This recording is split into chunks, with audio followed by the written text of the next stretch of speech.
আজকে বাসায় দই চিড়া খাওয়ার জন্য নিজেই টক মিষ্টি দই বানালাম আর দই চিড়া তৈরি করে নিলাম। টক মিষ্টি দই বানানোর জন্য 1 লিটার তরল দুধ প্রথমে ভালোভাবে ফুটিয়ে নিতে হবে। তারপর হালকা মিষ্টির জন্য 4 চামচ চিনি দিয়ে দুধটাকে ভালোভাবে নেড়ে চেড়ে জাল করে ঘন করে নিতে হবে। এখন দুধটাকে হালকা একটু ঠান্ডা করে নিব। তারপর দই বানানোর জন্য স্টিলের একটা বাটিতে টক দই নিয়ে নিলাম।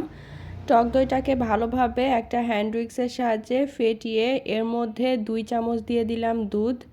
দুধের সাথে দইটাকে ভালোভাবে মিশিয়ে এখন বাটির মধ্যে সম্পূর্ণ দুধটাকে ঢেলে দিব।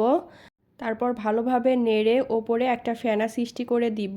এতে দইটা জমার পরে দইয়ের ওপরে একটা সর তৈরি হবে। এখন ঢাকনা দিয়ে ঢেকে সারা রাত একটা গরম জায়গায় রেখে দিচ্ছি দইটা সেট হওয়ার জন্য। এই যে দইটা খুব ভালোভাবে সেট হয়ে গেছে। এখন দেখিয়ে দিচ্ছি কতটা পারফেক্ট হয়েছে টক মিষ্টি দইটা। এবার আমি দই চিড়া বানাবো, যার জন্য চিড়া ভিজিয়ে নিয়েছি। এবার চিড়ার মধ্যে স্বাদ অনুযায়ী লবণ দিলাম। তারপর এর মধ্যে টক দই দিয়ে খুব ভালোভাবে চিড়ার সাথে মিশিয়ে নিতে হবে। এবার এর মধ্যে আমি পছন্দ মতো কিছু ফল আর বাদাম দিয়ে দিব। এতে দই চিড়াটা যেমন স্বাস্থ্যকর হবে তেমন খেতেও অনেক বেশি মজার হবে।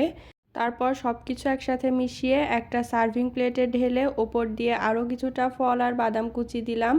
তৈরি হয়ে গেল খুবই মজাদার স্বাদের দই চিড়ার রেসিপি।